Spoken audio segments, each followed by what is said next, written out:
धीरे धीरे करके क्या होता है जीवन में, क्या होता है, दूसरों को देखने लग जाते हैं। ये तो मेरे से पुरानी है, ये तो अपनी तरह सोई है आज, ये तो मेरे से भी पुरानी है लेकिन गुस्सा तो छूटा ही नहीं है, ये तो मेरे से भी पुरानी है लेकिन ये भी रोज मुरली में तो जाती ही नहीं है। किसको देखने लग गए? दूसरों को। इसलिए जो दूसरों को देखेगा उसका पुरुषार्थ कभी आगे नहीं जाएगा। अब संगम युग में एक नियम बना लो, मुझे अपने को देखना है। किसको देखना है? अपने को देखना है, अपने को। बस हमारी दादी जानकी बोलती थी 5 केला रोज खाना है। 5 केला। कौन से 5 केला? अकेले आए थे, अकेले जाना है, अकेले में, अकेला बनकर, अकेले बाबा को याद। ये 5 केला याद रहेगा। एक उंगली ऊपर करके ऊपर करो, मेरे साथ बोलना। बोलो, अकेले आए थे, अकेले जाना है, अकेले में, अकेला बनकर, अकेले बाबा को याद कर। पक्का हो गया? ये 5 केला रोज खाने। रोज संकल्प कर लो, मैं इस संसार पर अकेली आई, अकेली जाऊं।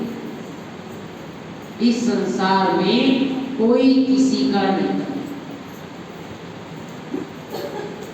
कोई साथ जाए ना? हमारी दीदी लोग कोर्स में एक बात सुनाते हैं। एक राजा था, राजा की 4 रानी थी। पुराने राजा लोग बहुत रानियां रखते थे। तो एक राजा की 4 रानी थी और राजा बड़ा धन से भरपूर था। चारों रानी में से एक रानी उसके साथ रहती थी हमेशा। एक पल भी राजा उस रानी के बिना जुदा नहीं। दूसरी रानी वो सुख दुख में साथ देती थी। तीसरी रानी बहुत खूबसूरत थी, उसको बड़े बड़े मीटिंग में लेकर के जाता था। और चौथी रानी बेचारी कोने में पड़ी रहती थी, राजा कभी उसके तरफ देखता ही नहीं। 4 रानी थी। पहली रानी हमेशा अंग संग रहती थी, दूसरी रानी सुख दुख में साथ देती थी, तीसरी रानी बहुत खूबसूरत थी, उसको कहाँ लेके जाता था वो? बड़ी बड़ी मीटिंग में, सभा में, ताकि पता चले मेरी रानी भी खूबसूरत है। चौथी रानी बेचारी थोड़ी ऐसी थी, काली सी, वो कोने में बैठी रहती थी। वो इंतजार करती थी राजा आएगा, राजा आएगा, राजा आएगा, लेकिन राजा उसके पास जाता ही। अब राजा धीरे धीरे करके बूढ़ा हो गया। बूढ़ा होने के बाद सोचता है अब इस संसार से मैं जाने वाला हूँ, कोई तो रानी मेरे साथ चले। तो सबसे पहले रानी के पास जाता है जो उसके सदैव अंग संग रहता है। रानी को कहता, रानी अब तो मैं संसार से जाने वाला हूँ, आप मेरे साथ चलोगी? तो उस रानी ने कहा, खबरदार, दोबारा बोला, पूछना भी नहीं मेरे को, इसी जन्म में तुमने बहुत तंग कर दिया मेरे को, नहीं जाऊंगी तुम्हारे साथ। और राजा बड़ा उदास हो गया, सोचा बड़ा उम्मीद से आया था इसके पास, ये तो साफ मना कर दिया। दूसरी रानी के पास गया, दूसरी रानी को बोला, रानी आप तो मेरे सुख दुख में साथी हो, अब मैं संसार से विदा होने वाला हूँ, मेरे साथ चलोगी? तो रानी कहता है, आज तो बोल दिया, दोबारा मत बोलना, लेकिन इतना है कि मैं जन्म जन्म तो साथ नहीं दूंगी, थोड़े दूर तक साथ दे, लेकिन जीवन भर के लिए नहीं जाऊंगी। तीसरी रानी वो कौन थी? सुंदर थी, खूबसूरत थी। उस रानी को बोला कि आपको मैं बड़े बड़ी मीटिंग में लेकर के जाता हूँ, सभा में लेके जाता हूँ, आप मेरे साथ चलोगी? तो उस रानी ने भी साथ माना, नहीं राजा, इतना तक ठीक है, हम दूसरा राजा ढूंढ लेंगे। मैं नहीं जाऊंगी तुम्हारे साथ। राजा और उदास हो गया। अब राजा को याद आया उस रानी की जो कहाँ पड़ी थी, कोने में। राजा ने सोचा कि मैं आज तक कभी उसके पास गया नहीं, लेकिन तीनों ने मना कर दिया तो मजबूरी में जाना पड़ रहा है। राजा जा करके कहता है, रानी पहले तो माफी मांगना, मुझे माफ करना, मैं आपका सुध बुध नहीं दे पाया, लेकिन आज मैं बड़े काम से आया हूँ, बड़ी उम्मीद से आया हूँ राजा, कि मैं संसार से जाने वाला हूँ। मैं चाहता हूँ रानी आप मेरे साथ चलो। तो उस रानी ने कहा, राजन जरूर जाऊंगी। क्या बोला? जरूर जाऊंगी। भाइयों बहनों, ये किसी राजा रानी की कहानी नहीं, ये हम सब की कहानी है। आत्मा की पहली रानी कौन है? शरीर। इस शरीर का कितना ध्यान करते हैं, क्या क्या खिलाते खिलाते, उपमा खिलाए नहीं खिलाए, नाश्ता क्या क्या दिए, नाश्ता क्या दिए, उपमा।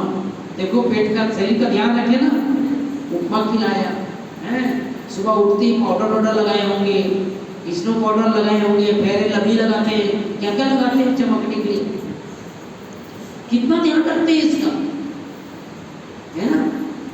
लेकिन जैसे आत्मा निकलेगी, ये शरीर एक पल भी साथ, एक पल, है ना। कहते अगर हाथ सीधा है तो सीधा ही रहेगा, टेढ़ा भी नहीं होता है आत्मा निकलने का। तो आत्मा की पहली रानी ये शरीर। दूसरी रानी सगे संबंधी, अड़ोसी पड़ोसी, वो कहां तक लेके जाएगा? शमशान घाट। और जब तक आप जलोगे नहीं तब तक वहीं बैठे रहेगा, उठ के मत आ जाएगा, है ना। और थोड़ी देर के लिए रो देगा, बड़ा अच्छा था बेचारा, और आने बाद गाली देगा, कोई बात नहीं मर गया, अच्छा। और दो चार लकड़ी रखे रहते बाजू में, उसको लाश में और पकड़ देते। दूसरी रानी। तीसरी रानी खूबसूरत, धन संपत्ति, प्रॉपर्टी, जमीन जायदाद, एटीएम कार्ड, मोबाइल, कितना सिंगा संभाल करती है। ये तीसरी रानी भी हमारे साथ। कोई व्यक्ति आज तक ऐसा पैदा हुआ है पिछले जन्म को कुछ लेकर के आया, कुछ लेकर के आया, खाली हाथ आया है और खाली हाथ जाएगा, ये दुनिया वाली। तो जिसके लिए हाय हाय कर रहे हैं, हाय हाय हाय हाय, मेरी जमीन, मेरी जायदाद, मेरी प्रॉपर्टी, हमारे साथ खुद भी जाने वाला। चौथी रानी जो कोने में पड़ी थी, वो कौन है? कौन है? क्या बोलूं? श्रेष्ठ संस्कार। श्रेष्ठ संस्कार, या दूसरे शब्दों में कहें पुण्य कर्म। पुण्य कर्म हमारे साथ क्या जाएगा? श्रेष्ठ संस्कार, पुण्य कर्म जाएगा, जिसके तरफ लोगों का ध्यान नहीं, यही जाएगा। इसलिए हम सबको अपने जीवन की यात्रा में बाबा ने समय पर हमको अपना बना दिया। आने वाला समय, ध्यान से सुनो, आने वाला समय बाबा के बच्चों के लिए होने वाला है। ताली बजाओ। चारों तरफ जय जयकार होने वाली है। किसकी? किसकी? जी, बाबा का और बाबा के बच्चों का जय जयकार हो। लोगों को फरिश्ते नजर आएंगे। क्यों? हमारे जैसा भाग्यवान इस संसार में कोई नहीं। ऐसे हाथ कर लो, ऐसे करो, ऐसे करो, आप भी करो, ऐसे करो, मेरे जैसे करो, मेरे साथ बोलना, मेरे जैसे भाग्यवान कोई नहीं, मेरे जैसे भाग्यवान कोई मेरे जैसे भाग्यवान कोई है क्या? एक हाथ रखो, एक हाथ अपने पीठ में 3 बार लगाओ। वहां रे मैं, वहां रे मैं, वहां रे मैं। बस चेहरा चमक गया। यही तो आया बाबा चमकाने पे, चमकते रहो। बाबा को उदास, निराश, हताश बच्चे पसंद नहीं। कौन से बच्चे पसंद है बाबा को? खुश रहने वाले बच्चे। आगे चलकर, और रसे की बात सुनो, आगे चलकर बाबा के बच्चों के द्वारा लोगों को साक्षात्कार होगा। हमारे सामने कोई आएगा, हम नहीं दिखेंगे। आपके सामने लोग आएंगे, आप नहीं दिखोगे। क्या दिखेगा? क्या दिखेगा? ये देवी देवता है, ये हमारे पूर्वज हैं, ये हमारे फरिश्ता हैं। अरे वही तो है जिसकी हम पूजा करते थे। अच्छा, ये ओम शांति वाली। जो लोग गाली देते थे वही आपको गले लगाए, वही गले आपके सामने दंडवत प्रणाम करेंगे, धन्य धन्य कहेंगे। इसलिए हम साधारण नहीं। क्यों? दुनिया में लोगों को जीवन जीने की कला नहीं आई। भले पढ़ लिख लिया, विद्वान बन गए, पंडित बन गए, डिग्री धारण कर लिया, लेकिन जीना नहीं है।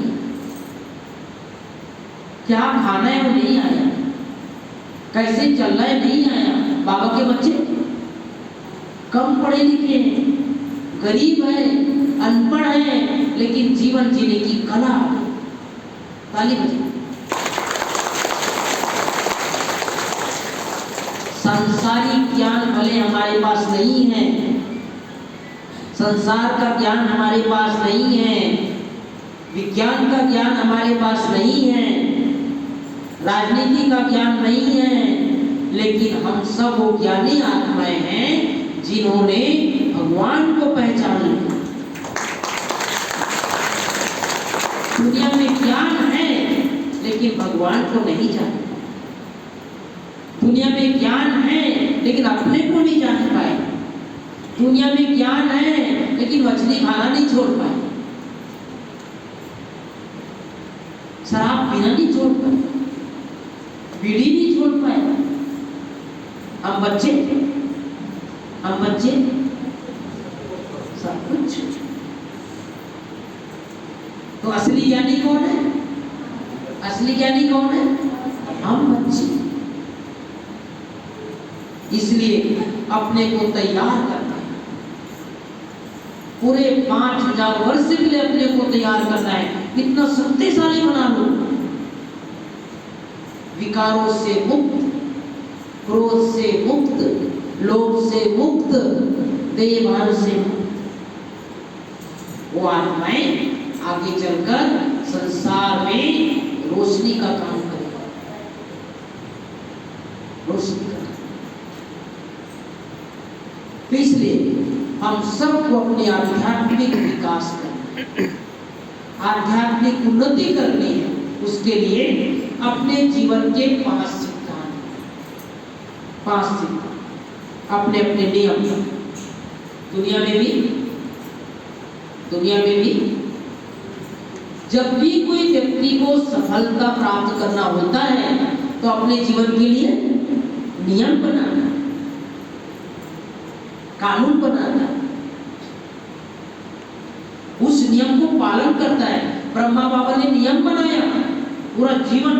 हमारे मम्मा ने जीवन भर नियम बनाया। अपने अपने लिए नियम बनाया, अपने लिए पर्सनल कुछ नियम बना लो। एक में जनरल नियम बता। पहला नियम स्व अध्याय। स्व अध्याय अर्थात स्टूडेंट लाइफ में कौन सा जीवन जीना है? Student life the best life. बाबा के दूसरे शब्दों में, जब तक जीना है तब तक पढ़ना है। जब तक जीना है तब तक पढ़ना है। स्वाध्याय में 3 बातें।